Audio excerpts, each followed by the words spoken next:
are live here at the Lakewood Truck Park. Big Play pregame show, getting you guys ready and amped for Game 3 of the American League Championship Series between the Cleveland Guardians and the New York Yankees. I'm Nick Padone. He is Jensen Lewis. What's going on, man?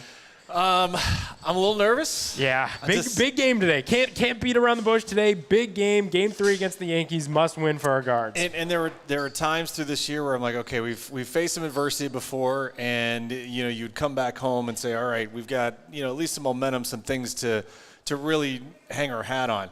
That hadn't been the case. I mean, these are two ugly games from a defensive standpoint, from an inability to get a big hit with runners in scoring position, but that off day might have come at the best time, Nick, to just kind of get home, flush everything from the first 2 days. That's not Guards ball that we've seen for the majority of the year. So, hey, as Yogi Berra says, ironically, or used to say, it's getting late early. So we'll have to see what these guys got this afternoon. Yeah, they need to keep this series alive. That all starts today at 5:08 over at Progressive Field. We're brought to you guys today by our friends over at Lipton Hard Iced Tea. If you're here hanging out at the Truck Park, get a Lipton Hard Iced Tea. They've got them pretty much everywhere else as well. We appreciate everybody that's been tuning in on the live stream. Come on down to Lakewood, ditch work early. Gardos are in the playoffs. 5:08 first pitch. Like you said, Jensen, it hasn't been Guards ball that we've seen throughout these first couple of games. I mean, the first game was weird because you had all the wild pitches, and we were like, okay, we'll probably never see that again, especially all happening right there in the third inning. But then some of those same mental mistakes kind of crept their way into game two. Namely, Brian Rocchio has a routine play and just drops it.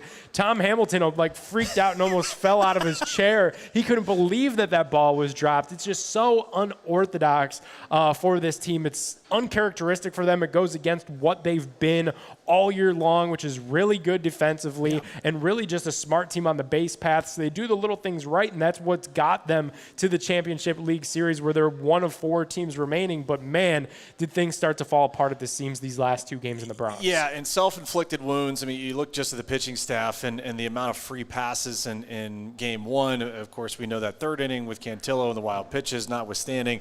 Bo Naylor just having a rough defensive outing there also. And then game 2 was just weird early on. You mentioned the fly ball that Rocchio dropped, but not a ton of damage done. That could have been just knockout from the first inning on, and that could have been a really, really long night at the ballpark.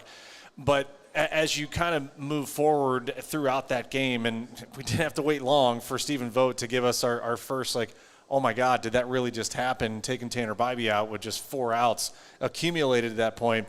It did work out because then, Kate Smith comes in, and I remember posting it on X. I just said, mercy, this early?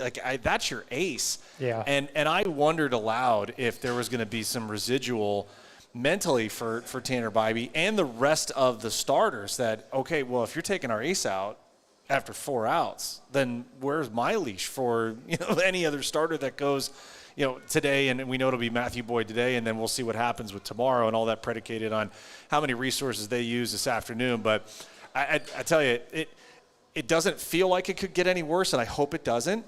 But there are 2 things right away that I would look at from these first 2 games, okay? 0 for 7 with runners in scoring position just yesterday, and that has been a category they have yet to really punch through against the Yankee pitching staff.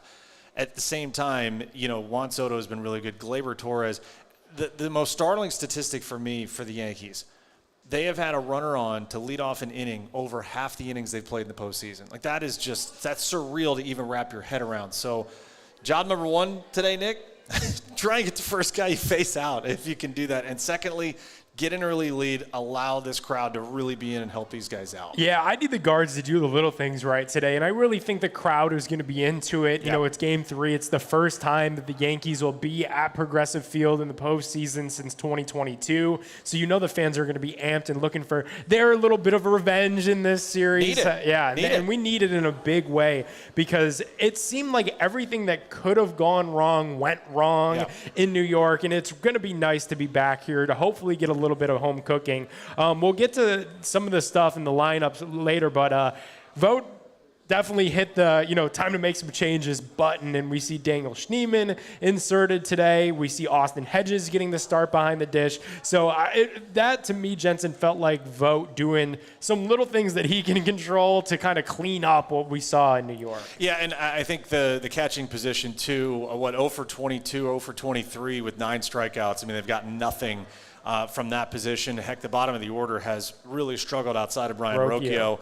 And that 7th and 8th spot is sort of in a black hole, almost an automatic out of sorts. And then also some other headlines, when you think about where just this series has been from a production standpoint. Remember, the Yankees ran into some outs in the base pass. I mean, they kind of gave Cleveland a few defensive outs of their own. They haven't lighting the world on fire with runners in scoring position either. But the old adage of if you give a team like that at home extra opportunities, they're eventually going to make you pay.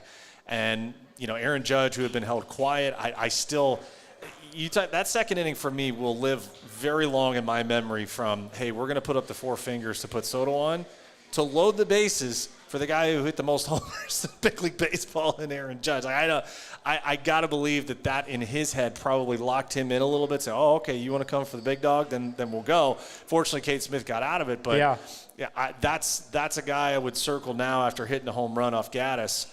Did that light him up a little bit? Did that awaken a sleeping giant? If it did, bad news for Cleveland. But, hey, you got to beat the best to get there. And they're going to have to try and hold Soto, Judge, and Stanton now, who's going to hit cleanup today. You have to hold all 3 of those guys at bay. Jensen, I wanted to ask you about this. It felt like to me that the Guardians didn't necessarily get dominated in those 2 games in New York. It was really just a couple of really weird/bad mistakes that the Yankees capitalized on, and that's what good teams do. And we know for sure that the Yankees are going to always look to do that, especially against Cleveland. Feels like they just always have our number. Yep. When you make a little mistake, they're going to make you pay. But am I crazy for believing that the Guards still could be in this series? Because it's not like it's been total Yankee domination to this point. I think there's a couple ways to digest that part. Okay, so 5-2 is the game 1 score. 6-2 is the game 2 score. You look at it on the positive side of we've had opportunity. I mean, game 2 alone, runners on 7 of the 9 innings. And so that, goes to your idea of, okay, well, it hasn't been like Carlos Rodon going out there in game 1 and just absolutely being filthy and making them forced to chase outside the zone. They got Garrett Cole out in the 5th inning. That was one of our keys that we talked about. Hey, can you get into that Yankee bullpen? Can you force Aaron Boone to have to make a difficult decision early? They did that. Could not capitalize, though. The David Fry at bat, right, where he gets pinch hit. He comes in and swings at the first pitch. Like, to me, Nick, that has to be in your head already that in a bases-loaded scenario that Cole's not going to try and give you anything out over the big part of the plate to hit. Like, he's got nowhere to put you. He's going to try and come in. Like, that to me had to be something, if I were David Fry and get a do-over, that, all right, I know what he's going to try and do early on. So if I'm going to swing, it's got to be a pitch I can drive that first swing that I get. Because if that's it, as we saw, then knowing he can't go and play the field with the arm issue, you're that was done. his only crack at it. And something also to think about, too, as we move forward, not only in this game but tomorrow, is knowing that Fry can't play the field, how late can Stephen Vogt wait to use him? Because essentially that's your best bullet off the bench. And it's going to have to be with the way that Will Brennan has struggled and knowing that, Bo Naylor hasn't really been able to hit anything whatsoever. So I'm anxious to kind of see where that plays out from a strategy standpoint. But first and foremost, have to get an early lead, and we need length from Matthew Boyd like nothing we've ever needed in this postseason. Well, going off of that, what's Boyd's confidence like? You mentioned, these guys all just saw Vogt pull their ace, Tanner Bybee, after 4 outs in that game, and that was surprising to everyone. Really, it didn't seem to matter too much because the bullpen kept it in check for as long as they could. They gave the offense an opportunity, I thought, until the home run, and things kind of fell apart real late in that game. What do you think Boyd's mindset is going into this one today? Yeah, I think it's collect outs, just kind of the way he was before. And even his press conference, he alluded to the fact of, hey, I'm excited. This is like opening day for me and then some. Yeah. And knowing sort of that start in Game 5, where I told you I thought his mindset and kind of what he alluded to on his press conference day was, I don't know if I'm going to get another opportunity, so I'm not going to leave anything to doubt. He punches out 5 of the first 6 guys. 5 of the first 6 outs he got in that game. But then you fast forward to today, and the matchup in and of itself, knowing where the Yankees have yet to quote-unquote explode, that could give you a moment of pause. His stuff is set up really well. I think he's got an opportunity to be able to keep the momentum, but he's also going to have to remember that coming into this series, and we mentioned it, the Yankees are averaging 7 walks a game. So he has to be in the zone. You cannot fall behind. You cannot allow them to put up a crooked number early.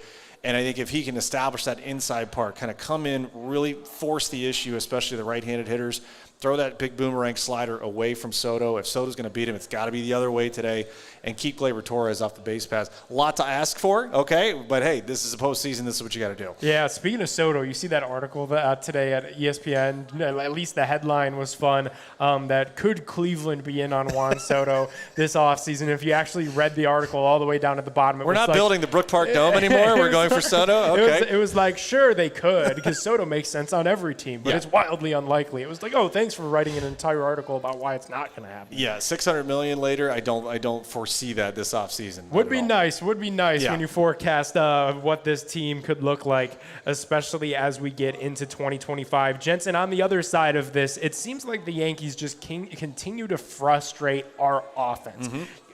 Base runners, yes, we've got guys on, which is awesome. Bringing them across has been a whole nother battle, and it seems head-scratching of like, why can't we capitalize? When is the other shoe going to drop? And you feel like you just keep waiting for it. The big moment's going to come, and it just never comes. It feels like when that happens, usually that very next day, when you're so close, the next day the dam finally breaks. So today, and it would make sense looking at the matchup, and I'm fingers crossed right with you too, because the way that this offense has been at home has been something that you can at least get excited about, but you have to understand too that these opportunities, it's not like you're going to go out expecting to have runners on 5, 6, 7 innings like they did in Game 2. You're going to have to make Clark Schmidt work a little bit. He's actually pitched very well down the stretch, but I think it goes back to just being who they are. Get Quan in a good spot to start the game, get him in scoring position. Kyle Manzardo's got to have a big day for me. I think him and Hosey back-to-back. We talked about Josh Naylor in Game 2. Maybe he got going a little bit seeing Cole. Hosey with the home run in the 9th inning, and it's got to make him feel at least a breath of fresh air, like, all right, I got one. Now let's see if we can get on a roll here. But it's the early lead, right? I mean, what's this team built on? Being able to have the lead after the 5th inning, shut it down, get it across the finish line. The problem is if you win today, you're staring down 3 straight days. Yeah. And how are those bullpen resources used not only today, but you'd imagine you got Gavin Williams waiting in the wings, Ben Lively. I mean, who knows if they bring Tanner Bybee back, because he only threw 30-some-odd pitches. Like, I think there's a lot of strategy yet to be decided, and you have to get through today, and then you'll worry about tomorrow. But thinking about just where the starters could be with Bybee, and then also with Williams, who hasn't pitched yet, Ben Lively looked pretty spectacular for a guy who's had a long layoff. And then what does Joey Cantillo look like, and where's the confidence level with him with what happened at Yankee Stadium? Especially against the Yankees, right, where now he struggled in his last 2 outings against them. Offensively for the Guards, I felt like they found something with Roki 09, then Quan 1. It was like that's where they were finding good traction, especially because the rest of the bottom of that lineup wasn't giving them much of anything. And then once they got back to the middle, it was just stuck again. So curious to see today what they're able to get out of Josh Naylor. We continue to wait for him to deliver a big hit in a big moment. He's gotten on base, and he had a couple hits in Game 2, but we're still waiting for that big moment for him and when it matters. Yeah, and here's the rub too. You put Soto, Judge, and Stanton together. They have 6 runs batted in between them. We have 5 total runs scored in the series, and that's all that's all you need to know is that their stars have been stars, and that's even Judge notwithstanding just having the 1 home run. Now, that's the other guy to watch today against Boyd, because Judge does have history against him, 2 for 6 with a homer. But to me, it's Torres at the top. And that also has to kind of where your idea was going about Cleveland's offense. Quan has to be good. He has to do what he's been doing all series. You can't ask much more of him. 12 straight games with a hit, that's all you ask for. Yep. Okay, now it becomes 2, 3, 4. And you'll have all 3 lefties right in a row today with Manzardo, with Ramirez, and with Josh Naylor. Not saying you need a crooked number.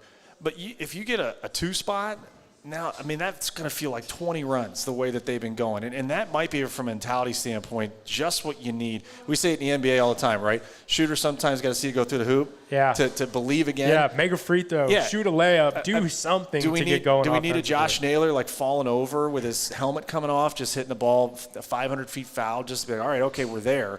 They got to impose their will a little bit. They got to punch back, and I think that's something early in this game. Looking forward to this one. First pitch set for 5:08 from Progressive Field. Game 3 of the American League Championship Series. Straight ahead on the Big Play pregame show, we break down these two teams and how they sit before this pivotal Game 3 for our Guards. Don't go anywhere. More of the Big Play pregame show right after this.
Welcome on back into the Big Play pregame show. We're broadcasting to you guys live from the Lakewood Truck Park. Go follow us on social media at Big Play. Appreciate everybody tuning in to the live stream. I'm Nick Padone. He is Jensen Lewis, getting you guys ready for Game 3 of the American League Championship Series between the Cleveland Guardians and New York Yankees, taking you guys all the way up to first pitch, set for 5:08 at Progressive Field. We're brought to you guys today by our friends over at Lipton Hard Iced Tea. If you're hanging out here at the truck park with us. Grab some Lipton Hard Iced Tea. If you're watching us on the stream, we appreciate you. Head on over to your local grocery store. Get some Lipton Hard Iced Tea. Going to get us through this Gardos Game 3 today. Jensen, we're going to break down both of these teams. For the Guardians, let's start with the home squad. The offense is 2 for 22 with runners in scoring position in the 4 postseason losses. To me, that tells the story. You know, you've got guys on base, but you can't get them home, and you can't find a way to get that big hit in a big moment. A lot of it predicated, too, on just where the execution factor is, too. Remember how I told you that the strike zone would expand a little bit for our hitters and contract with the Yankee hitters? Boy, has that come to fruition the first couple of games. So, again, you can only control what you can control, right? And we knew going into this series they're going to have to earn it at every spot. They were not going to get benefit of the doubt. That has transpired thus far. Now, do I think today they kind of catch a little breather as far as the offense goes? Yeah, I think today they have a breakout opportunity.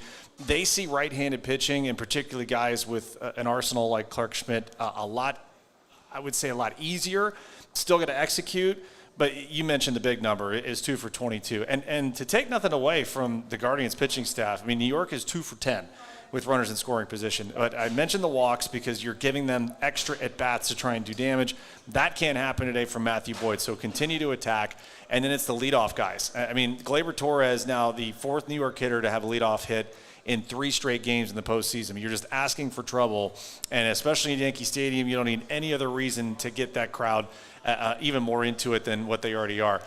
Biggest stat, though, 53% of plate appearances for the offense. This is for the Yankees in the postseason. 53% of their plate appearances, so over half, have occurred with men on base. Wow. So all the traffic, that's the hard way to do business, man. Trying to keep a huge offense at bay when over half the time you're having guys on. So, out number 1, huge today for Matthew Boyd and this bullpen, but then also from the flip side of it, this offense, when you've got opportunities to drive guys in, do not let Clark Schmidt off the hook, force Aaron Boone to have to make difficult decisions early, that second time around, see where this offense goes from there. And the proof is in the pudding. In the 3 playoff wins for our guards this season, 10 for 30. Yep.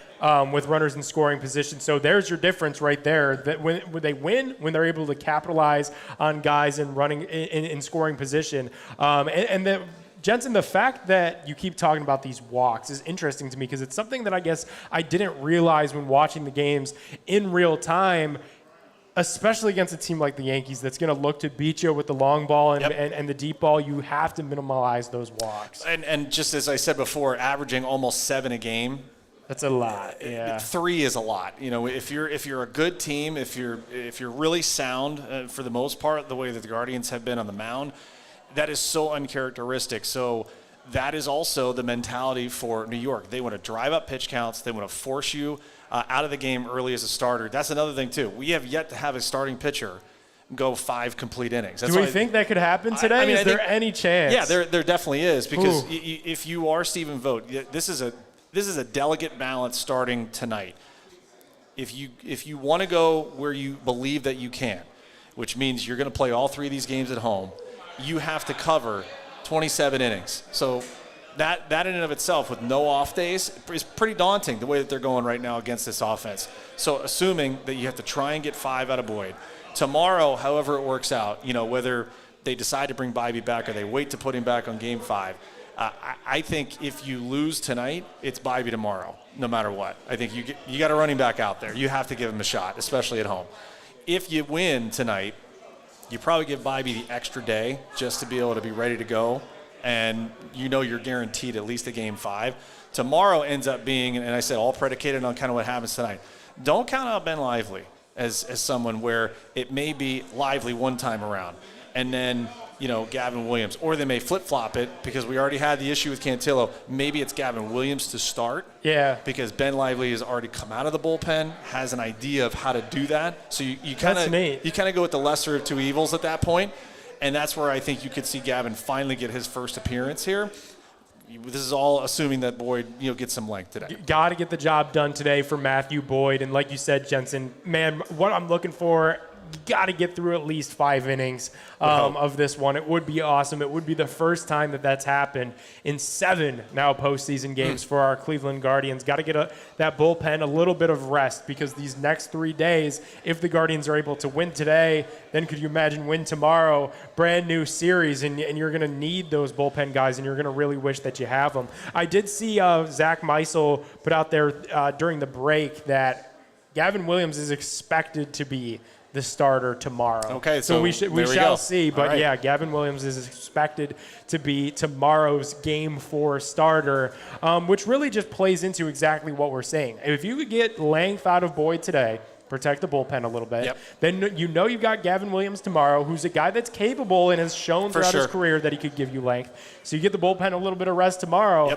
and you see the recipe of what Stephen Vogt's trying to cook here to make sure these guys are ready to roll in the event that this series needs to go 7 games. Jensen, you predicted on Monday's Bringing the Heat segment that you think this is going to be Guards in 7. Obviously you don't love being in an 0-2 hole ever, but when you take kind of some binoculars and you look at the 10,000-foot view of all of this and how it's unfolded, I see exactly why Stephen Vogt has pulled the strings that he elected to today. And you had to give them every opportunity now in hindsight to keep it from being just an astronomical deficit in Game 2. Like if that second inning gets blown wide open, then it's not only a loss, and yes, you're down 2-0 anyway, but it's a larger mental defeat from not only were we not close, but we got our doors blown off. And that's hard to come back from at this point in the season. So the off day, perfect timing.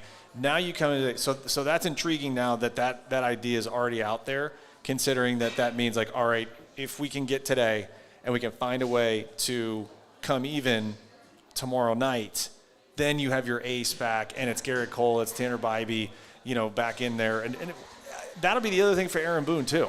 Is it you want to go Rodon to try and stem the tide the way he looked and save Cole for Game 6? That might be the way they're looking at it. I mean, they obviously want to end this as quickly as possible. But remember, Clark Schmidt, very gettable. Luis Heel hasn't pitched in a while. He's your Game 4 starter tomorrow. That's already been announced. So don't want to look ahead. We got to take care of business today. I told you I was nervous coming today.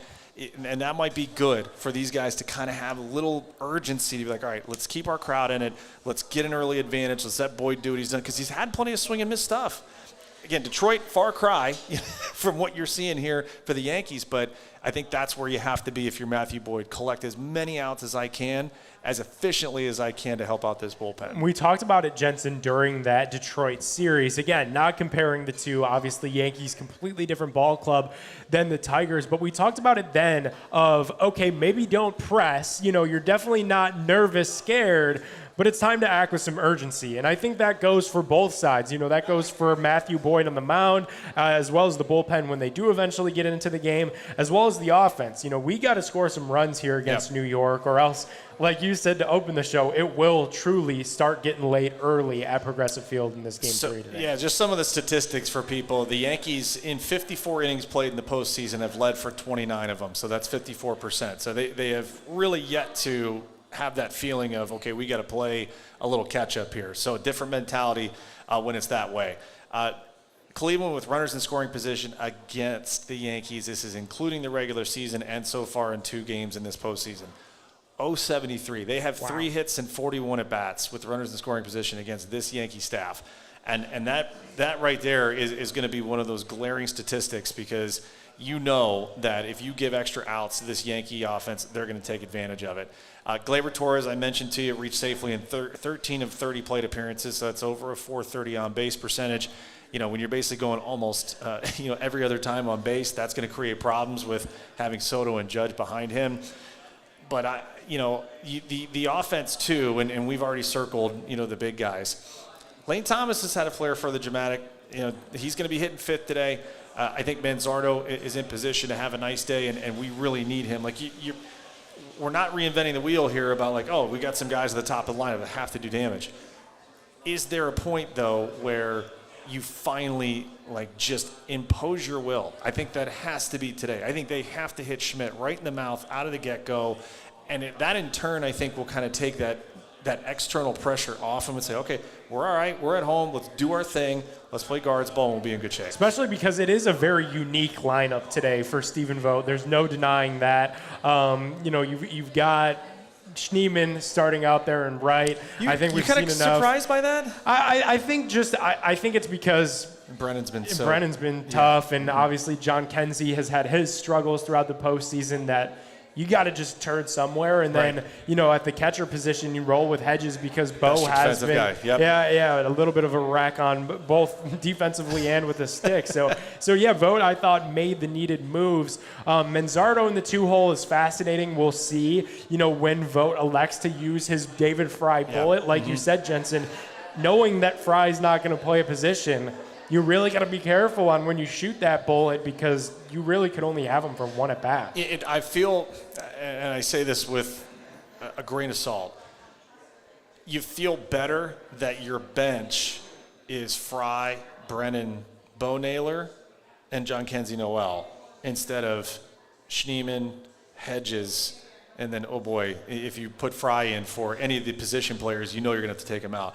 So to me, I think this is a bit of a reveal here.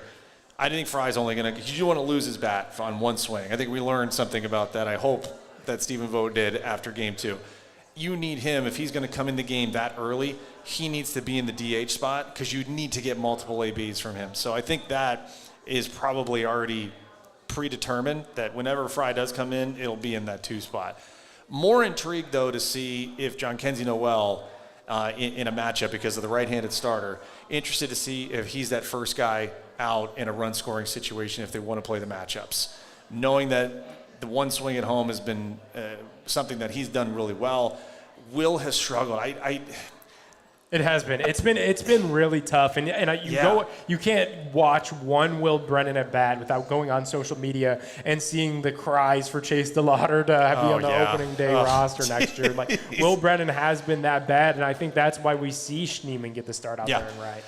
And when you're in swing mode too, that goes in the scouting report. I mean, a lot of opposing scouting departments will be like, all right, if this guy's going to swing at anything we throw up there, absolutely. Don't throw him a strike, or at least make it start as a strike and come out of the zone.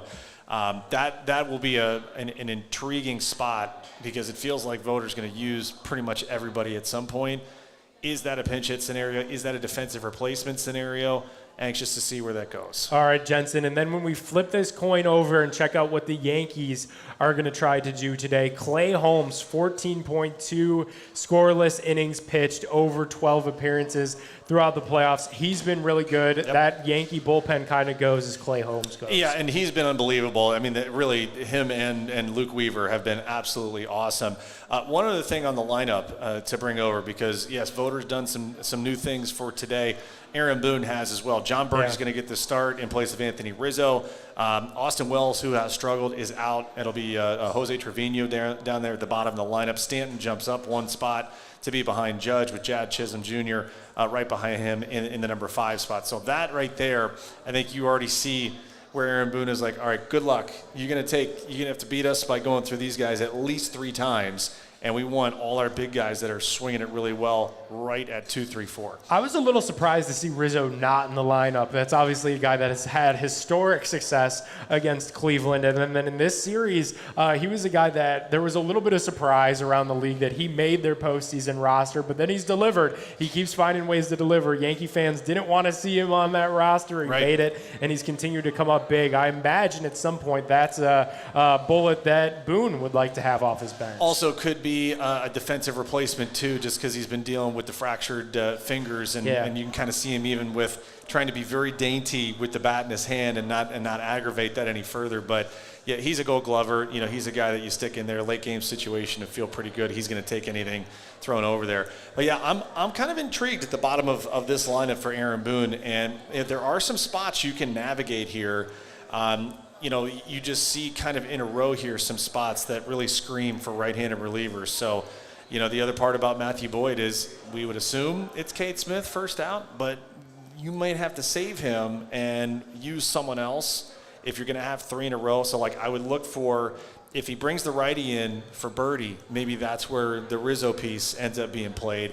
And then knowing you have Wells, the lefty off the bench for Trevino, I'd that will all, likely be dictated off of where the score is at that point. So some chess pieces in motion here, but again, priority remains the same.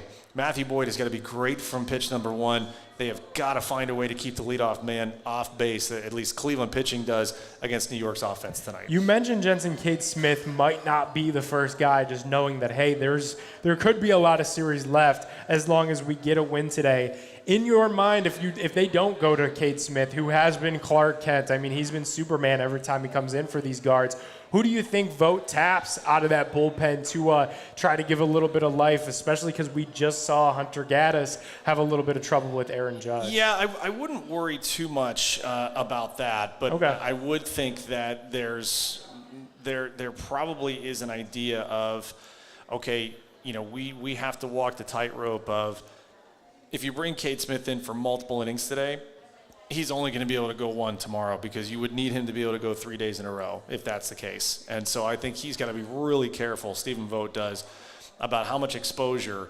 that Cade will have today. And it may be at that point where he's only going to be ticketed to face, Torres, Soto, Judge, and Stanton. That's it. That might be where they are, just knowing that you've got to find a way to navigate not only today, but if you want to use all the A-plus guys, you can't do what you did in the Detroit series and run them out multiple innings in multiple days. Yeah, it'll be fascinating to see what they decide to do with that bullpen today. Jensen, on the Yankee side of things, Clark Schmidt, what do we know about him? Obviously, he's a guy that is hittable. He is not Garrett Cole by any stretch of the imagination, and it could be a good day for Cleveland's offense, especially at home. The sun is shining a little bit out here at Lakewood Truck Park. We've got to score some runs, and in my mind, Clark Schmidt is the perfect opponent to do it against. You would think on paper. I haven't seen him since April, and he was pretty good then. 5 innings, 2 runs, 5 walks, though. So the command, something to watch. And I mentioned not only him today, but Luis Heel tomorrow have had a decent amount of time off in between their starts. Now, Schmidt did pitch in the League Division Series. Yep. Heel has not. So Heel will have a boatload of time off, as will Gavin Williams, if he indeed does get that start tomorrow. So something to watch. As early as pitch number 1 for both those guys in the first inning. But Schmidt, again, it's not going to be overwhelming from a velocity standpoint. He'll have a lot of late movement, has an ability to change speeds with the breaking ball. So to me, it's action early, though, from this Guardian offense. You can be patient to a certain point, but they need to get some A swings off. Do not get into a 2-strike count by taking pitches. Get some good swings and feel good about yourself. You mentioned the walks as well that Schmidt is a little bit prone to. Stephen Vogt even said, hey, we got to make sure when we're swinging and putting our big swings on that we're swinging at some strikes. In zone. Yeah, there's stuff in the zone, and specifically as it pertains to some of the stars. Josh Naylor is a guy that we've seen have swing at pitches that are at his feet and in the dirt. You've got to take better swings at pitches in the zone against a guy like Schmidt, who's prone to the walk, and take advantage of them. Really flip this series on its head. Give the Yankees a little bit of their own medicine. They've made the guards pay for the little mistakes. Man, now that we're talking about this, you could really do the same thing to the Yankees today. Make Schmidt have a lot of walks and start scoring some cheap, easy runs off. All of that, though, is if you get a 1-2-3, or at least to get a quick first inning in the top half and keep that crowd into it. Matthew Boyd can carry momentum leading up into this game. There will be nervous energy just because you already know what's happened early in these first 2 games. So that cannot repeat itself here in Game 3 if the Guardians are going to win. I feel like the start of this game is very important for you today. That's something that you're really watching closely. It is, and just the statistics bearing it out, especially what Torres has done. And this is going all the way back to the regular season, too. And he got put into that lineup, or at least back into the leadoff spot of the lineup. They took off. Since that first week of September into what has been a very successful October. The numbers don't lie. As I said, his on base is 433. It's ridiculous right now in October. But this is a team that is used to making the opposing pitcher work. If I'm Matthew Boyd, being able to speed up and slow down with a fastball and change up, particularly to the right-handers today, will be very, very important. And navigating that second time around, these guys adjust really well. Will they try and force him to cut off a part of the plate, establish the inside part? Now, I do think today a little bit different than tomorrow, because we do have a little chill in the air, but you get at least the afternoon start. So the sun's going to be out still for another hour and change going into that first pitch. Tomorrow night, it's going to be cold. It's going to be cold. 8 o'clock, I mean, you're going to be seeing some guys not happy running to the bat rack. Yeah, October weather, October football weather really is what it's going to feel like at Progressive Field, a little bit more than baseball. Jensen, we're talking a little bit about this 2-3-2 format yesterday. Should MLB tweak with their playoffs, this, that, and the third? Teams winning games 1 and 2 of this 2-3-2 format have gone on to win the series 84% of the time. Yep. So the odds stacked up against our Cleveland Guardians when we look at this series at the whole, I think the silver lining that fans have been able to find is last year what happened and what the Arizona Diamondbacks were able to do in the championship series to make it, to really propel them to the World Series. Yep, and that game 4 was critical for them because you remember for Philly, Craig Kimbrell came in the 8th inning. Arizona mounts the rally to tie that game. They would eventually win it in the 9th, and that was also with, what's our favorite word of the postseason, Zach Wheeler looming in game 5. And that, in and of itself, okay, Philly goes back, and they find a way to win that game, but that would have been the clincher, okay? Instead, it only puts you up 3-2, and then we know that Arizona went in and forced game 7 and eventually won it. So it's all about today, the initial couple of innings. I told you game 2 was 2 games in 1, the first 3 innings, and then the next 6. It played out that way. And I think today, you maybe have to extend that to a first 5. What does Cleveland do in the first 5? If they've got a lead after that, then I think you see Voter kind of sell out to be able to get that win because you need to get one, and then you figure out tomorrow. So a lot riding on the early lead for Cleveland particularly. We talked about tomorrow at Progressive Field. It's going to be chilly. It's going to be cold. Guys, it's Nick Padone for Universal Windows Direct, a proud partner of your Cleveland Guardians. If your house is starting to feel a little chilly, a little cold in these October months, you know it's only going to get colder. As October's here, it means playoff baseball. It means now's the perfect time to replace those old drafty windows before those temperatures really start to drop. You don't want to be stuck with windows that make your heating system work overtime. Our guys over at Universal Windows Direct, exclusive super spacer technology helps keep your home insulated, saving you money on your energy bills and keeping you warm all season long. You know Universal Windows Direct backs it up with a true lifetime warranty as long as you own the home and 20 years to the next homeowner. Think about that if you're thinking about getting rid of your house. 20 years to the next owner. Call Universal Windows Direct today, 216-243-6648. And for every 2 windows you buy, you get 2 for free. Buy 2, get 2. 4, get 4. Buy 20, get 20 windows. There's truly no limit. Plus 0% financing for 60 months. That's 5 years of not having to worry about those brand new windows. Updating your windows with Universal Windows Direct means extra protection from these cold weather months, consistent temperature throughout your home, increased energy efficiency, and reduced heating and cooling costs. Plus, it's quieter and much more comfortable for you as you watch these Guards throughout the postseason. We've got Browns football and Cavs getting ready to get rolling as well. For every 2 windows you buy, you get the next 2 for free, plus that 0% financing for 60 months. That's 5 years for the last windows you'll ever need. Go to uwd.com. Again, that's uwd.com. Like me, you'll be saying, I love my windows. More of the Big Play pregame show right after this.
Welcome on back into the Lakewood Truck Park. It's the Big Play pregame show presented by our friends over at Lipton Hard Iced Tea. Look at this, Jensen. We got a hard iced tea bucket delivered to us during the break. We're having a lot of fun hanging out here at the Lakewood Truck Park. Going to be live every single game throughout the American League Championship Series. We hope our guards continue today so we could come back for some weekend action on Saturday. Saturdays have been good to us here. We've had, game one.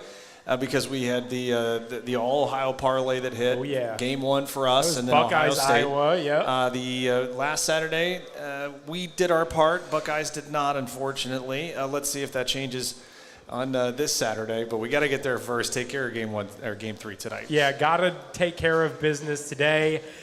Jensen, let's talk a little bit of what's going on outside of Cleveland, around the world of baseball. Game 3 elsewhere in the National League Championship Series. The Dodgers are back. The New York Mets are not. It's starting to look like LA could run away with this series as they destroyed the Mets 8-0 in that Game 3 to take what feels like a commanding 2-1 lead of that series. Going to be interesting to see how it plays out, right? Because it was actually close until Kike Hernandez was able to go deep in the 6th inning, 2-run homer, made it 4-0, and then Shohei Ohtani at 3-run. Did you see where his home run landed? I didn't. So apparently the story goes is he hit it so high that LaGuardia was able to have it come up on radar. Yeah. So that tells you all you need to know. 3-run homer there in the 8th inning, made it 7-0. Then Max Muncy hit one in the second deck to make it 8-0. So remember our statistic we talked about with Shohei and nobody on continued again yesterday. How about that? Like, that's just wild. And they find a way to win big despite it. Yeah. And Dave Roberts saying, hey, we're keeping him in this leadoff spot. We're not changing. That's how they got there, right? Yeah. It's how they got there. And for them, I think also getting, I told you, it might have been the most important start for Walker Buehler, not only of the year, but it might have been of his Dodger career, considering his moving day yesterday in that NLCS. So him going 4 scoreless and that Dodger bullpen, they have had multiple instances during this postseason where they have come up massive. And you saw Dave Roberts kind of go chips to the middle. You know, the Dodgers, Cade Smith equivalent has been Michael Kopech, and he has been used to closing games for them. Well, he came in and needed to get some critical outs there in the 5th inning. He did that, and you kind of feel the air sucked out of the Mets fans when Shohei hit that one to the absolute moon. So 2-1 series lead, game 4 for them after our game tonight at 8, and it's a good matchup. And I think when you're looking at where the Mets are at this point, Quintana has been really, really clutch for them. So they're going to need a big outing from them. The offense is going to have to score. We've seen this again, but it was just like game 1, right, where we talked about game 2. Frankie Lindor leading the game off with a home run, got the Mets that early advantage, and then Vientos with a grand slam. So Yamamoto for the Dodgers tonight. Big start for him, too, to kind of keep that thing going, to hand it off to Jack Flaherty for game 5 tomorrow.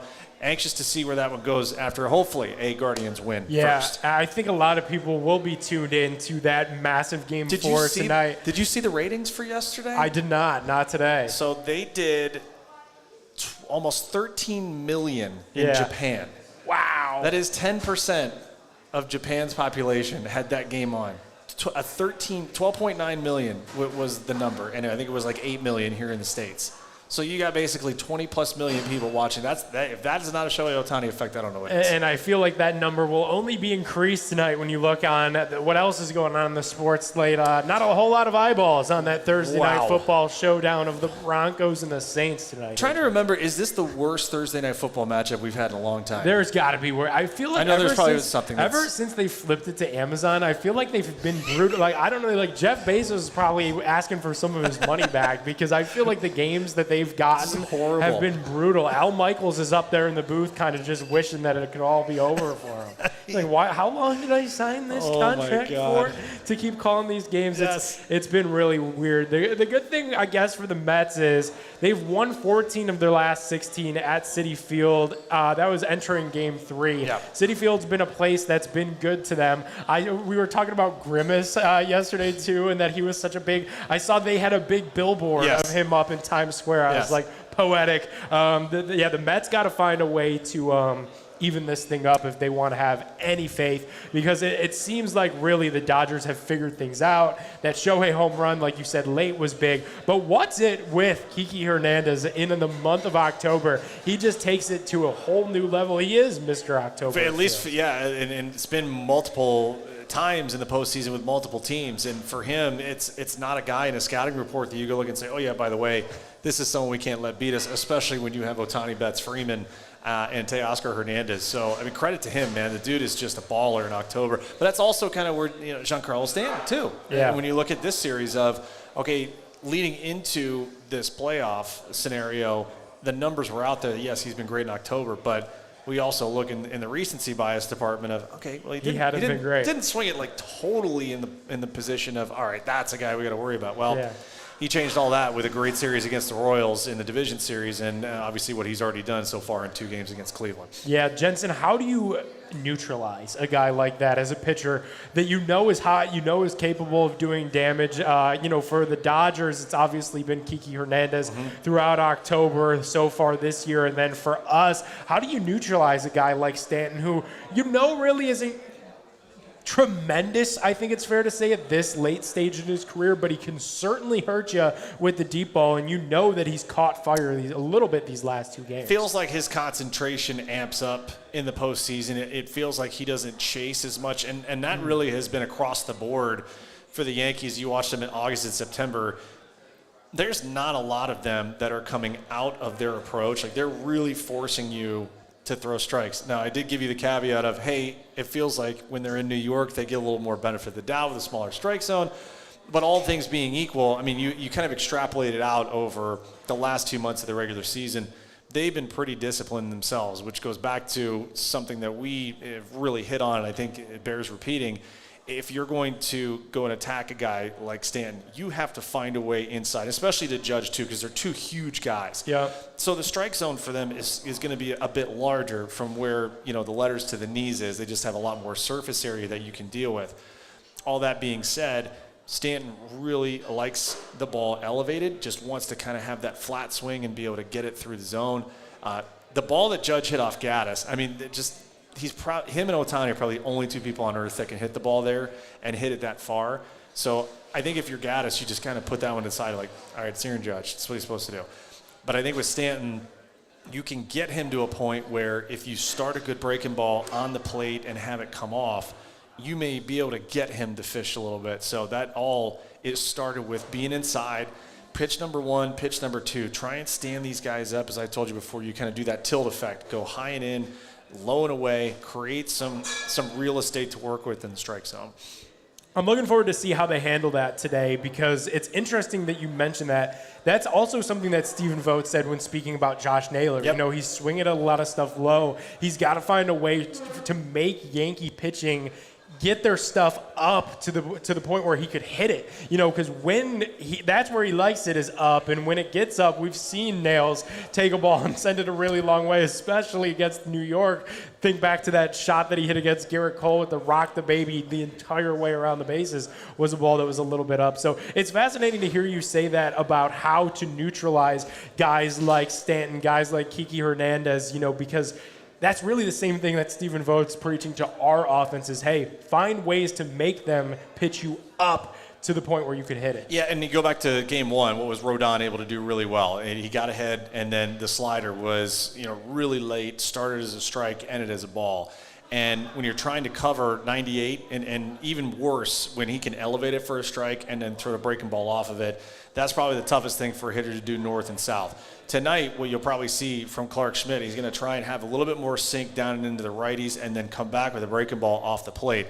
If you can get him to elevate too, then you're in a better spot. We'll be watching for him as far as dealing with the emotions and the sound from the stadium and where is that fastball command early. If he's behind, then Guardian hitters can kind of cut off half the plate. And they're going to force him to have to come in, but I would anticipate them just kind of hanging out over, trying to get extended, especially if they're ahead in the count. All right, Jensen, we talked about the guards need to start this game fast. It needs to be our offense that gets after Schmidt early and often in this game.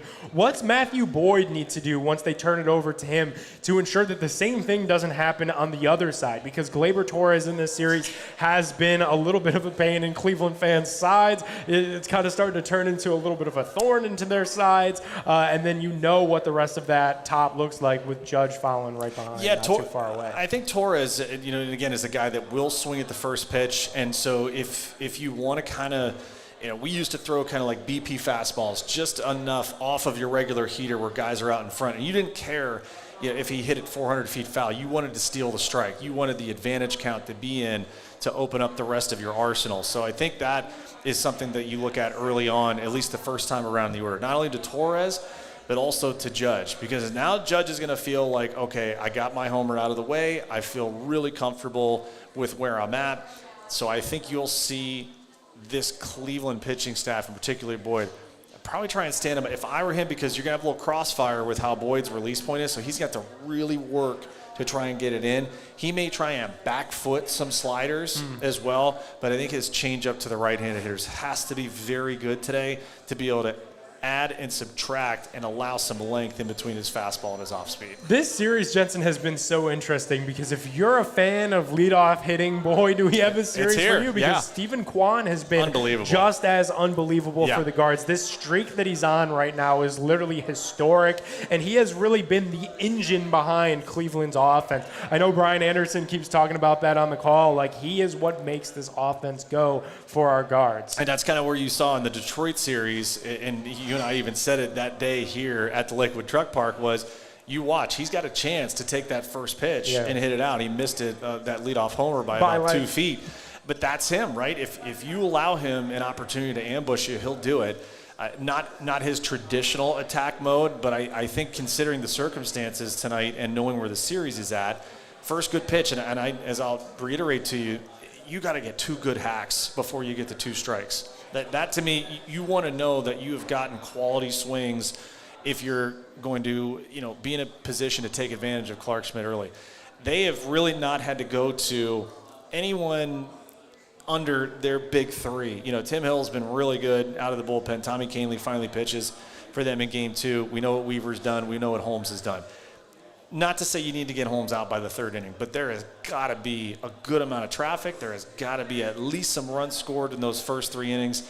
And you have to feel really good that the entirety of your lineup has gotten off at least 1, if not 2 good swings that first time through, just from the mentality standpoint. Like, okay, we feel like we're seeing him good. We feel like we're doing what we're traditionally good at. And then it kind of has a ripple effect to the rest of the dugout. Work the pitch count a little bit. It's something that the Guards have kind of struggled with, even dating back to that division series against Detroit, where you're letting these starters go really deep into games and not getting a whole lot of damage against the bullpen because they are so fresh.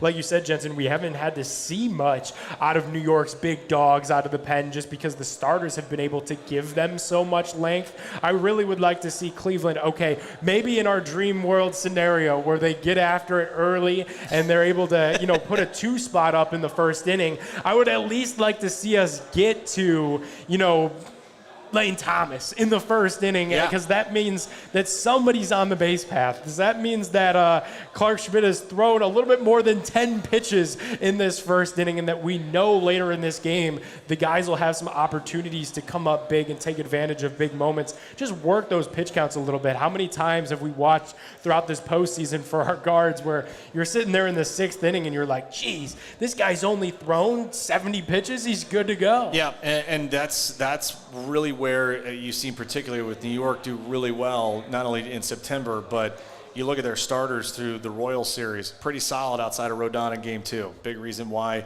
they were able to extend and escape. And then also when you look in the first 2 games of this series with Rodon and Cole, like I think Cleveland hangs their hat on it. Like, we got Cole out in the 5th inning. We did what we needed to do from that standpoint. We just did not inflict enough damage to make it hurt. And that's a credit to a Yankee bullpen who has literally been untouchable in this postseason. So, again, as much as we've relied on our consistency of the big 4 and the 4 horsemen in the back, they've kind of done the same with their trio of Weaver, Holmes, and Tommy Kahnle. And your point right there is why I just feel like the Guards are still in this series, because I haven't seen total and complete Yankee domination yet. I just haven't. I feel really good about today because Cleveland has really just not been able to get out of their own way in some of these spots throughout the games where, okay, game one, it was the crazy inning of wild pitches, something that I've never seen before and I hope to never see again. And then game two, you just have a bunch of really weird things happen. Rocchio drops the routine out, and then it all kind of just falls apart at the seams from there. And you're like you said, Jensen, as well, that, okay, he dropped that ball, and that only was 1-0 after that inning, and it gave you another opportunity, and the guards just couldn't capitalize. And that's why I feel like today you're back at home. You're in the friendly confines of Progressive Field, a place that you've played so well all season long. If you could just get out of your own way, if you could do the little things correct in this game 3 today, you could live to see another day. I feel like we're feeling a lot better and a lot less nervous on Friday's show tomorrow here at the Lakewood Truck Park at 2-1. Then we're feeling at 3-0. And the gap between making that happen isn't that large in my mind. It's literally just doing the small things correct. Yeah, and that's fair. And now, like, I think just in an hour of us doing the show, I told you I was nervous walking in. I'm feeling better as we talk through it. This is a mini therapy session. Therapy, yeah. But it is kind of simple. Like, they know what they have to do. And now it's just executing. The first 2 games, just uncharacteristic, right? You would think the pendulum comes back and we see a lot more of guards ball, what we've been seeing for 6 months of the regular season. You know, I love this stat that you've got here in the rundown as well, is throughout the MLB postseason so far, only 7.32 runs per game. That's the lowest mark since 2013. And when you think about what ails these Cleveland Guardians, and you think about how maybe the guards ball moniker even came to be, it's at times the bats cool down a little bit. It's at times they don't really have the star power, if you will, that could put a ball in the seats like an Aaron Judge, like a Giancarlo Stanton. I really think get one back today because the numbers are telling you that 7 mark is the lowest since 2013. That benefits Cleveland because at times we just have a little bit of difficulty putting runs up. To add on to that, 42.3% of runs scored via the home run this postseason, also the lowest mark since 2015 when it was 41.7. So runs are at a premium here. But it's like a flip-flop of what we've seen in the regular season where both these clubs, I mean, we know New York prolific in the power department, but Cleveland was dead last year, top, 12, top 14 this year, and a big reason why they were a 90-plus win team. I look at 1-2 that jumps out. Teams are only 16-15 at home. So a lot of road dogs. the whole home field advantage thing, where in years past it has been a difference maker, at least so far from the games we've played, pretty much flip of a coin. So you have 2 competing things. You have 2 strengths coming into today. Cleveland, most home wins in the American League this year with 50. The Yankees, most road wins for the American League, I think at 49. So something's got to give. We'll see what happens. Yeah, we will absolutely see what happens. First pitch set for 5:08 at Progressive Field. Jensen, this is a little unrelated, but I think this postseason in specific has taught me how spoiled Cleveland has been and how great we've had it with our starting pitching in this organization over the last couple years, really dating all the way back to 2016. That was kind of a year where, okay, maybe it wasn't as talented and as deep as what it needed to be because we saw it ultimately fall apart at the end with Drone Gate and all that. You really just had Corey Kluber trying his best on short rest every third day. But really, when I look at this offseason and what it could be for the Guards, and we hope that it's not until another 2 weeks from now after the World Series, I think adding another starting pitcher, whether it's bringing Shane Bieber back, whether it's getting another young guy up in here, is only going to benefit this ball club because you need those guys now more than ever in the postseason. And when you don't have them, and we've seen the Guards, namely Alex Cobb, go out in that start and struggle. It just makes you wish for the days where, man, you had a Klub, Clev, Bauer, all kind of back to back to back. You knew your starting rotation was going to be set and fine, and you could just cruise right through all those games. I think what you look at in 2016, remember we lost Cookie Carrasco and Danny Salazar within 7 days of each other. The line drive back to Cookie mid-September. I was there. Could I tell you? So I was there, and that was, if you remember, that was like the first couple pitches of the game, Yeah, I think. because they bullpenned that game and won it. We sat in our seat, and he gets hit with the line drive. I'm like, you have got to be kidding me. And that point forward, if you remember, I believe it was the next day when Paul Hoynes of the Cleveland Plain Dealer wrote the day the season died. Yeah. And you want to talk about uniting force. That really rallied the boys together, and they go on the miraculous run. Think about that team, though, and I know we've talked about it a little bit. So you had Kluber, you had Carrasco, you had Salazar. That was the big three at that point. Okay, you had Mike Clevenger at one point. You also had a back end of the bullpen that got Andrew Miller at the trade deadline, and it will go down as one of the great trades in deadline history of the franchise. But people forget that it was Cody Allen who had a perfect postseason, didn't give up a run. Brian Shaw was critical in so many different scenarios there. We know what Miller did. He was the MVP in the ALCS, and Cade Smith is doing his best Andrew Miller impression so far in his inaugural run in the postseason. But remember that rotation, too, had a guy by the name of Josh Tomlin, who was, the cowboy that could. I mean, it was, he used to joke, like, he's not breaking a pane of glass with his heater, but boy, did he have stones down, to the ground about how confident and how much he was going to try and go after you. So it was Kluber, Bauer to a certain point until you had Drone Gate, Josh Tomlin, okay, and then you're just trying to piece it together. We're not too far removed in where we are in this current iteration of having Tanner Bybee, Matthew Boyd, Alex Cobb, and then what? You know, so it's kind of remarkable that those two teams, and you look at the 16 version that went to the World Series, nothing was expected of them. They were supposed to get trounced by Boston in the first round. They go in and they swept them. They were supposed to get just absolutely obliterated by Toronto, who was the number one seed in that postseason. And that was prime Toronto. I mean, that was Donaldson and Bautista, and I mean they had a squad. You go in and nearly sweep them. You win it in 5. By the way, Ryan Merritt, if we do get to a Game 5, is throwing out the first pitch at Progressive Field on Saturday. So apropos, that would be before that game. But yeah, there are similarities from that 16 team where not a lot was expected of them, and then they took the world by storm, got on a magical run through the postseason, and almost got it done. Saying the same could happen here. I mean, you're in a different boat now, up against a different team in New York. But yeah, it starts tonight. Get one, because now you come into the ballpark tomorrow and it's a completely different feel. Your back is not against the wall at this point. You feel like you've punched your way at least out of the corner and given the opportunity to try and land a big one. And if you do that, you come level after Friday night, all of a sudden now every single ounce of pressure goes back to New York, because they are the ones that are supposed to get through this, the quote-unquote easiest road through. And oh boy, what would that feeling look like? That is going to be something I would love to see. But take care of business tonight. Got to get win number 1 first. All right, Jensen's starting to talk me out of my nerves here now on the Big Play pregame show. We're feeling really good. We're brought to you guys by our friends over at Lipton Hard Iced Tea. We appreciate everybody here hanging out at the Lakewood Truck Park with us. If you're at work, you're trying to dodge out early, come on down to the Lakewood Truck Park. They're going to have the game on all these screens.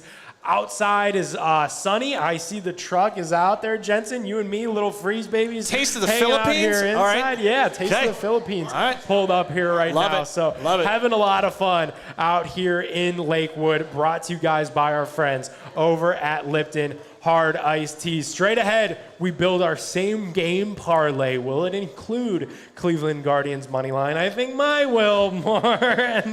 More of the Big Play pregame show right after this.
Welcome on back here into the Lakewood Truck Park, getting you guys ready for Game 3 of the American League Championship Series between the Cleveland Guardians and the New York Yankees. Hanging out here on the Big Play pregame show brought to you by Lipton Hard Iced Tea. I'm Nick Padone. He is Jensen Lewis. Getting ready to build you guys some bets for this pivotal Game 3 matchup. Jensen, we got a special guest joining us as well here on the stream at 4:30. Yeah, Danny Wexelman of ESPN SNY and LV Network Radio has been doing a great job covering not only the Mets all season, but we'll have a little New York perspective for us. And I think she will also, if we were to ask her her favorite bet of the night, I think she might be jumping on where we might be going as well. Okay. So just throw that out there. I like that a lot. So we could start there. Guards money line right now, -108. Yankees money line, -112. I like it. We officially have a pick 'em on our I hands. think you take that, absolutely. That's probably my strongest feel of the night, and just leave that one alone by itself, unless you want to add it in and we get creative with the same game parlay. So I got a little bit creative this morning Okay. before I came down to the truck park. Because you know what happens sometimes here at the truck park is we do the show, we build our bet, I have it all stacked up here ready to go. Yeah. But I forget to place it. And then I'm helping Ryan tear down the stream, and then we got this tablecloth and these big play banners. And I'm listening to Hammy on my way home, and Quan gets a leadoff hit, and I'm like, I didn't place my bet. Obviously, don't bet and drive out there, folks. So then I Please just go don't. throughout the game with no same game parlay. So this morning before coming to the Lakewood Truck Park, Yeah, what do I you went have? ahead and I put this little number together. I've got Guardians money line. Okay. I've got Yankees under 5.5 total runs scored. Okay. I've got Steven Kwan 2 total bases. Okay. And I've got Jose Ramirez 1 total base.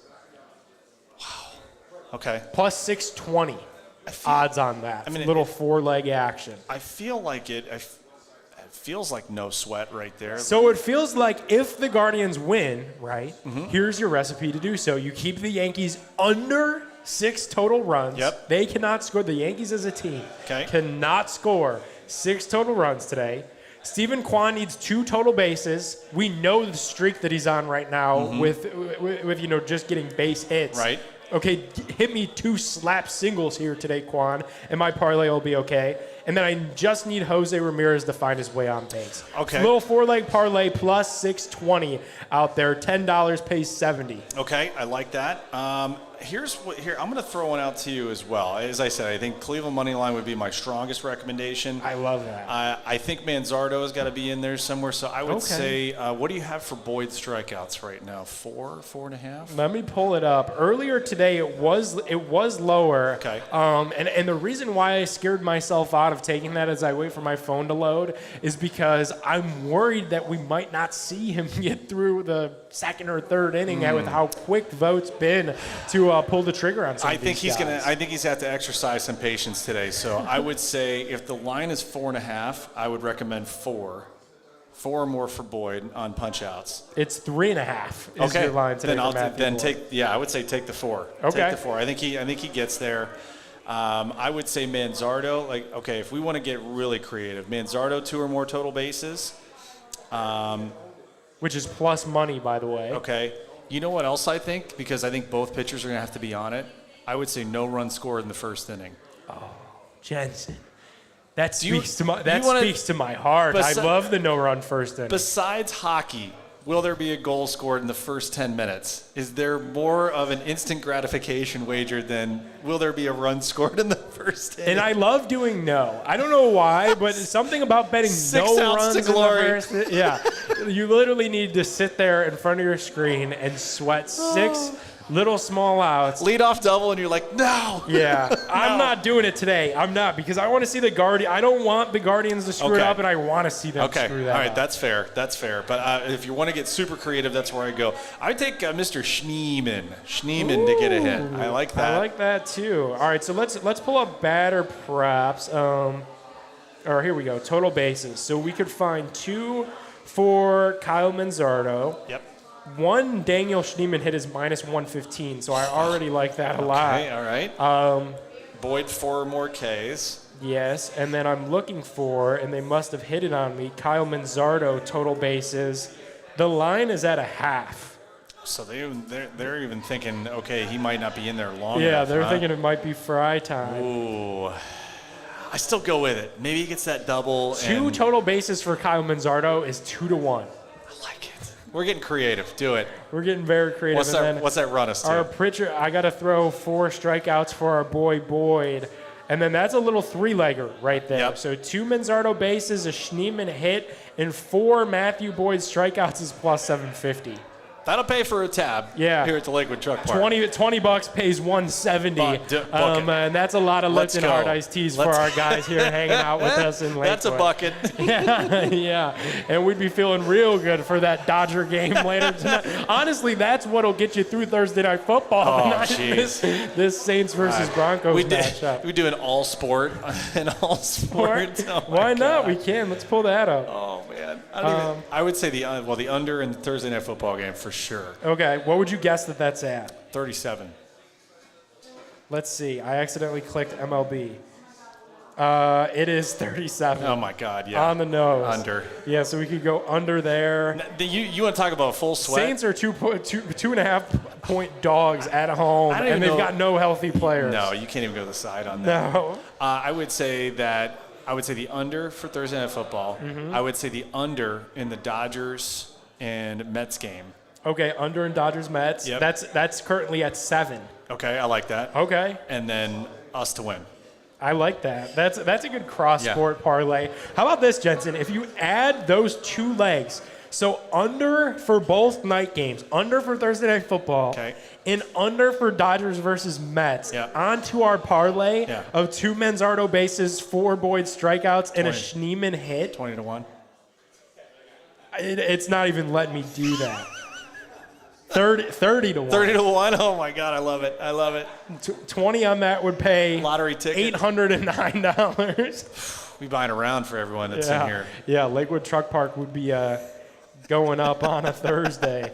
It still might tomorrow, no matter what. Yeah, tomorrow's going to be a lot of fun hanging out here, and I really think it just adds to the moment tomorrow if the guards are able to. I love the analogy that you used. Punch your way out of the corner. Have to, right? You're still down in the series at 2-1, but I think you're feeling a lot better pulling up to the Truck Park tomorrow than you were today in this 0-2 hole because you know you're 1 win away from evening this thing, and then you've completely stolen momentum. Yeah. And then not to mention the way that this fun 2-3-2 works, you've got another one Saturday here in Cleveland at Progressive Field for some more home cooking where you've been so good, and that really puts pressure on New York as this thing would flip back in that scenario to the Bronx. Yeah, you look at some of the other statistics here that Cleveland's going to have to counteract tonight. When leading off an inning, I know this has been a huge theme for us, but as far as just leading off an inning, the Yankees are hitting 366 this postseason.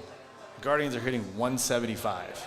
So starting fast, but getting that initial guy on to create some chaos, to really make that opposing pitcher have to dig in and have to expend some energy. Here's the other part that's really scary. Yankees have reached base to open 25 of 51 innings, so basically half the innings they've played this postseason. And that leadoff batter who reaches base in those innings has scored in 56% of the opportunity. So when they've gotten them on to start innings, they have pretty much over half the time cashed them in. That's why I continue to reiterate your 2 priorities if you're Matthew Boyd and you are this Cleveland pitching staff. Out number 1 is as paramount as it gets just because of the damage that the Yankees have done here in October. Folks, Jensen's been preaching for the last hour and a half now. The first part of this game, or the first inning for both Cleveland pitching and Matthew Boyd as well as the bats need to be fast starting in this ball game. The guards got to get through that 1-2-3 at the top of the Yankees lineup, and then inversely, Steven Kwan, Jose Ramirez, Kyle Manzardo need to do some damage against New York as this game prolongs. Getting a thumbs up here from our producer, Ryan, and that means it is time to bring in a very special guest on the Big Play pregame show. She is the host of Baseball Tonight. Jensen, why don't you bring in our very special great guest? to be joined by my colleague, Danny Wexelman from MLB Network Radio, does a fabulous job on ESPN and SNY. D-Dub, you have been a champ all day. I know you're just burning the candle at both ends. Appreciate you carving some time out for us. How we doing? Oh my God, I'm so stoked to be here.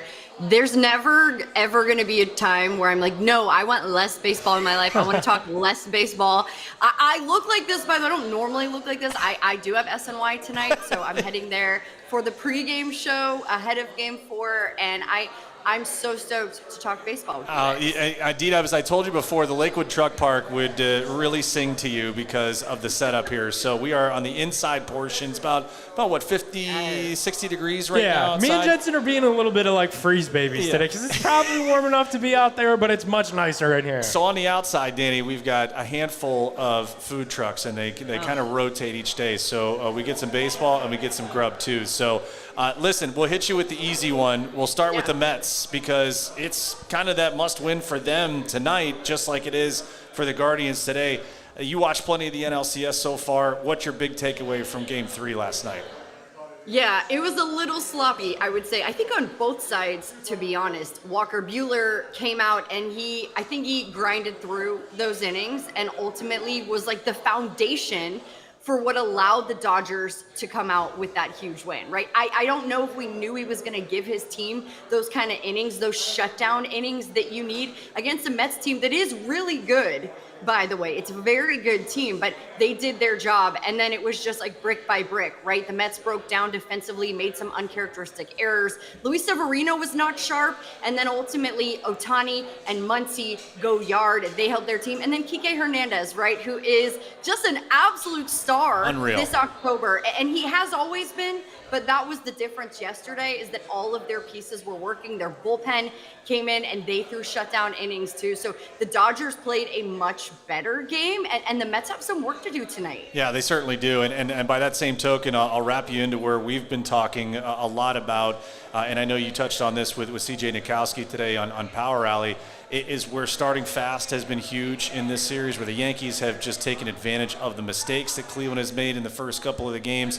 Today could be a difference maker if Matthew Boyd gets going quickly, and this Cleveland offense, Danny, in your mind, who do you circle, or what is your mantra if you're Stephen Vogt going into the locker room and talking to these guys before taking on Clark Schmidt?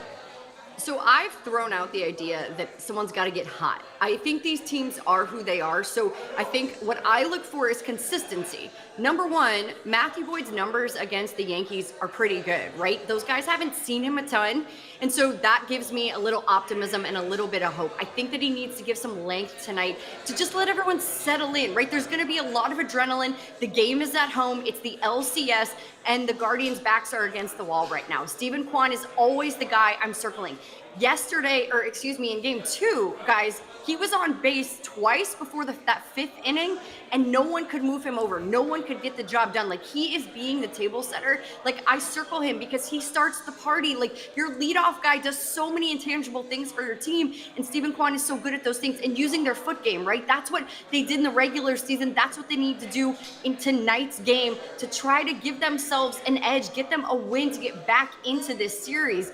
And I think, of course, the swing from Jose Ramirez late, right? Luke Weaver at this point, we're seeing the bullpen a lot more. That allows these guys to get a little bit more comfortable. I'm not going to say that they get it and they're there, but you have to wonder if Jose Ramirez had a little sparkle in his eye because maybe he feels like he is back in action. And the home run against Weaver, to me, is a good indicator of that. But really, it's the guys who have been doing their jobs. David Fry, it has been huge to me as well. So I would like to see that top of the lineup just move the next guy over, one batter, one pitch at a time. No doubt. No doubt. Danny Wexelman is our guest of ESPN SNY MLB Network Radio. Danny, huge thanks for joining us here. Kyle Manzardo getting the start, as well as Daniel Schneemann. Stephen Vogt going with a couple youngsters as things have been a little bit difficult for Cleveland offensively when you look at Will Brennan and David Fry when he pinched hit in Game 2. It was only that one at bat because he's not able to play a position. What do you look for out of some of these young rookies for Cleveland, namely Manzardo and Schneemann, in this big Game 3 today? Stay composed. Stay ready, right? You've done this all season long, and you have veterans sprinkled in and out of your lineup. Follow their lead, right? Don't try to swing out of your shoes. Don't try to hit the ball out of the park. Like, that's not guard ball, right? Stephen Kwan has said that. Like, play your game and follow the guy in front of you. I think that is so key. But what that kind of tells me about Stephen Vogt, I don't know how you guys feel, but that tells me that he is playing the long game tonight. Like, he's playing chess. We're all playing checkers over here, right? We are just picking our noses while he is like baby genius. That's how I feel when I watch him manage a game. I wonder sometimes if it's like too much because he wants to make a perfect matchup, but it tells me tonight that he is waiting for those opportunities to get the guys who have had big moments, especially in the division series, to get them in later in the game to play those matchups. But I just think when you're a young guy and you're in this moment and this experience, and JLo, you can speak to this, like, just follow the guy in front of you and be exactly who you are, because you're not getting paid to be anybody else. Yeah, and Danny, it's a great point, and it's something we've sort of highlighted with how the Yankees have had so much success just with the leadoff man. And yes, Gleyber Torres has been huge to lead off games, but every inning or every other inning this postseason, I mean, the numbers don't lie. The Yankees have been batting with men on base for basically half of their postseason innings, so the traffic has been there. Not to take anything away from Cleveland, that's something that Nick and I talked about in Game 2. The Guardians had runners on in 7 of the 9 innings. They have just yet to get a big hit, and I threw it out there and anxious to your thoughts about it too. If you just have that pass the baton mentality of, okay, I'm doing the old Bill Belichick, I'm just doing my job, and if my job is to pass it on to Jose Ramirez or to pass it on to Josh Naylor, like, it doesn't feel like they're that far off, even though the national, media is saying, okay, well, this is basically over, it's just a matter of time. But I think if you're Cleveland, you look at, like, fellas, we're there. Yeah. Like, we've had opportunities. We just have not gotten one big hit. And maybe D-Dub, and where they're at, one big hit early in the game tonight could let the dam completely break, and they could break through. I think when you start to like break down the numbers, you get a little anxious because in Game 2 it was 0 for 7, right, with runners in scoring position, and 11 left on base. Like, those numbers suck. Those are horrible numbers. That is not how the Guardians play. That is not what we saw in the regular season. That's not what we saw in the division series either. It was a grind, but what that top of the lineup is capable of, and let's not forget Brian Rocchio, right? What Brian Rocchio does in the 9-hole, and God, I wouldn't hate to see him move up, but it's not going to happen. He turns the lineup over. Like, everybody is doing their job, and it sounds so simple, and you're like, Danny, it's so obvious, duh, be yourself, but like, you're pressing a little bit. And the thing is, guys, the Yankees are really, really good, and they're not even playing their best baseball. But Cleveland is home, being able to be around familiar things to you, a change of scenery, getting out of New York City, knowing that you could have 3 games to try to send it back to New York. I think that is going to be the difference maker tonight, being in your home ballpark and knowing everything about it. Here's how I get to the bathroom. Here's how I do this. Here's where my family is. Like, this is going to allow me to settle in and take the breath and then get the game started the way that you want to, right? Instead of having to play from behind, they have to come out and get a lead. They've got to scratch one across in the first 2 innings. I feel like just to know, all right, we're in it, we're here. Yep. This is our house, our game, and control that. Like, they have to control that part of it. And again, I think that goes back to Matthew Boyd, guys, because if Matthew Boyd is setting the tone and giving them a chance, right, throwing up a 0 and getting out of any big jams, like, that to me will change the tides for this team and allow his lineup to make the most of those bases loaded and not feel like, oh gosh, we didn't get them in with the bases loaded, now what, right? It's like, no, it's okay. Don't panic, like, because our guys are doing their job. Danny, we've talked so much about the 2-3-2 series format and how it could really benefit the Guards here. And obviously the Guardians need to go out there and get a win today. But Jensen and I keep harping on the fact of showing up to the ballpark tomorrow. Don't you feel way better at 2-1 than you would feel down in a hole 0-3? And just the momentum that would give Cleveland to go out there and really try underneath the lights on Friday in prime times, a place that they're a little bit unfamiliar with so far this postseason, to try to even up this series somehow, some way. I have 2 thoughts. Number 1, I'm wondering if Stephen Vogt has called Torey Lovello and been like, hey, you guys did this last year, Arizona. You guys were able to come back and then go all the way to the World Series. You figured it out. How can we figure it out? And number 2, like, I think what happens, obviously, when you play in those smaller markets and maybe you don't have as many sexy big names on your team, and you do, but to the national media and to the national eye, it doesn't necessarily seem that way. Like, this is a damn good ball club. They are managed by one of the best. Stephen Vogt has pulled all the right strings. I think what their staff has done in the uptick of innings for the bullpen, but the minimizing of pitches for those guys has been a huge key. They just need to get their feet under them. It feels like they're not playing their brand of baseball. And there's the mix and match going on. It feels just a little over the top for me. Like, it doesn't have to be perfect. It doesn't have to be the exact right guy, right? It's a feel thing. It's a have your plan, and then it's a watch and see type thing. And I feel like Stephen Vogt maybe is just like pulling the trigger too quickly because he's afraid of what could happen instead of maybe letting it play out for one more pitch or one more at bat. I understand. Listen, I'm not a big league manager, but I do think that this team is so good. And I'll tell you this, if there's any team in the American League in the postseason that was going to beat the Yankees, I had the Guardians as that team. This is the team that I think can beat them. But it's the ground game, it's the quick game, it's causing chaos, it's moving the next guy over, right? I think that the starting pitchers for the Yankees have been less perfect than the bullpen has. It's taking advantage of Clark Schmidt tonight and jumping on him early. You don't want to see the bullpen for the Yankees because they've been lights out. It's taking advantage on the field, right? You have Anthony Rizzo, who's a little hurt. He obviously doesn't look hurt, but like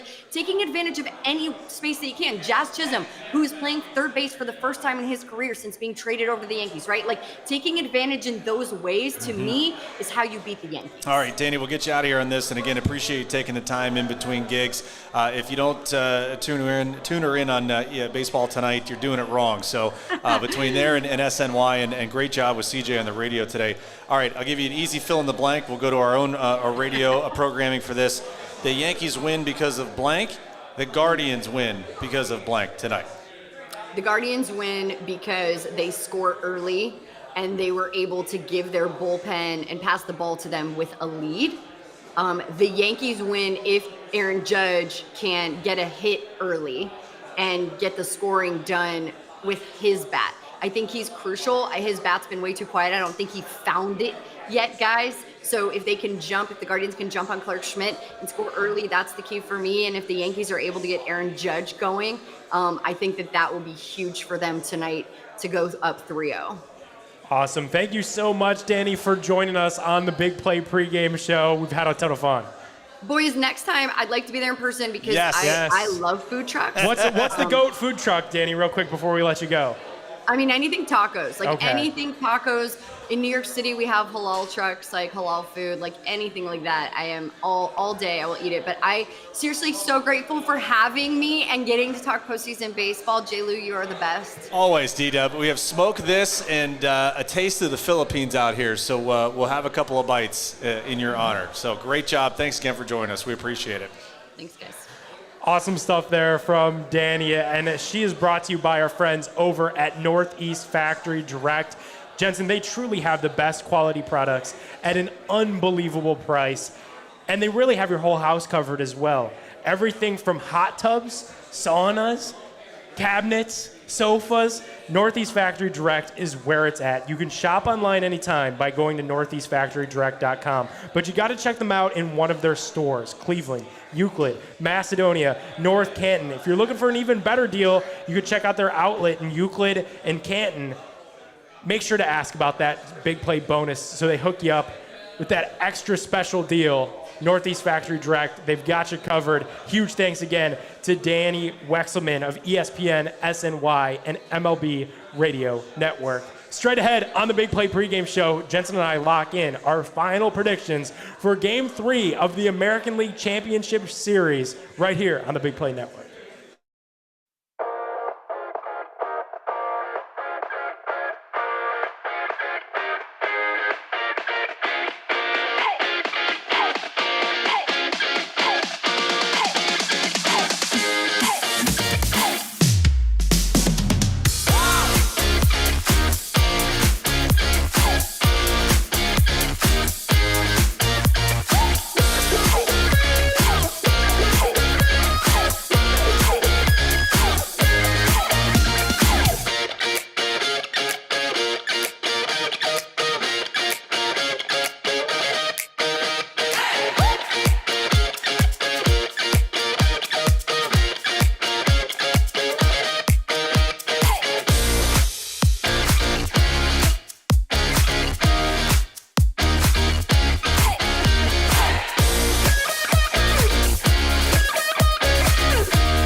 Welcome on back here into the Lakewood Truck Park, getting you guys ready for Game 3 of the American League Championship Series.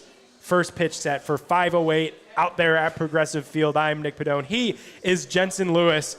Had a ton of fun out here, Jensen. All throughout the Division Series, now the Championship Series. Really a great time talking to Danny Wexelman as well from MLB Radio Network, your colleague there, as well as SNY and ESPN. And it's always cool when we have these guests on, and they just echo our sentiments throughout. You know, that the Guards need to go out there in this game today and watch these first couple innings, folks, very closely. Because if the Guardians are able to score runs early, scratch a couple runs across the board on the first, second, third inning of this baseball game, we're going to be feeling a lot better about the fourth through ninth inning, and then I think at that point we could start feeling really good about pulling up to the Truck Park here tomorrow. Yeah, and I think a successful start to this game looks like, at least from the Cleveland offense side, getting Clark Schmidt out sometime in that third or fourth inning. If they're able to really impose their will here, as I said, just kind of come out swinging and punching their way, making that opposing pitching staff feel them from pitch number one all the way through the end. Not only from the scoring standpoint, but I just think from the mental side of it too, to feel like you're in the fight. You know, that's what we really haven't seen yet with that big hit with runners in scoring position, is once you get that first one, and you want it to happen early so you can settle in and then really have that opportunity to, as Tito would always say, score first, score next. You know, you want to keep hitting that guy as much as possible. So I could definitely see a scenario where a successful start for that offense looks like Aaron Boone having to go to that bullpen in the fourth inning.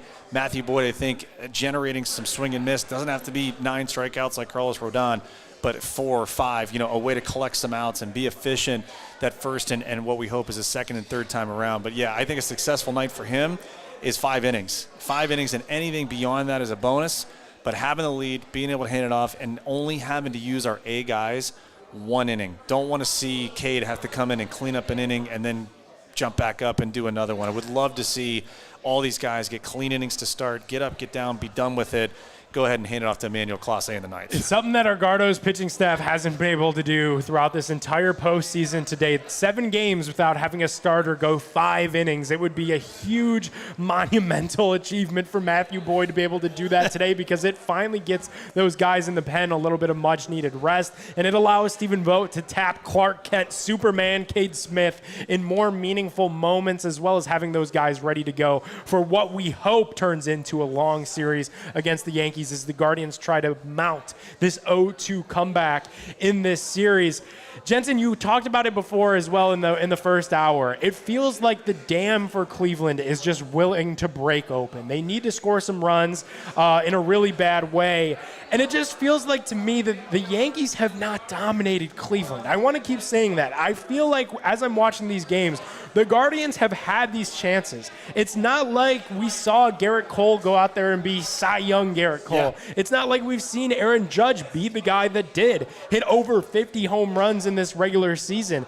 They look beatable. I think they are beatable. And I think getting a big win today in this Game 3 gives the Guardians the roadmap of, hey, we can do exactly what the Arizona Diamondbacks did. And it was funny hearing Danny say, I wonder if Stephen Vogt picked up the call and made some phone calls on advice. Hey, Arizona, how'd you guys do that? Because we're facing the same thing here. A win today puts you on that roadmap to finish this thing out. Yeah, and ironic that you bring up Arizona, too, and watching the dynamic of that National League Championship Series, because it did feel like Arizona was completely overwhelmed in the first 2 games in Philly.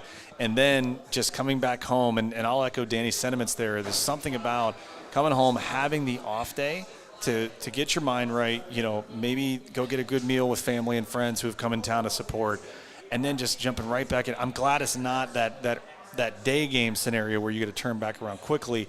You get most of the morning, probably got to the ballpark in the early afternoon, and just got your mind into a position of, hey, the friendly confines, it feels good having all the red that's going to be out there at Progressive Field tonight. And then just knowing that, hey, we have been close. And I'll also kind of underline your top line thoughts of, this has not been so one-sided where New York has completely, in every facet, been the better team.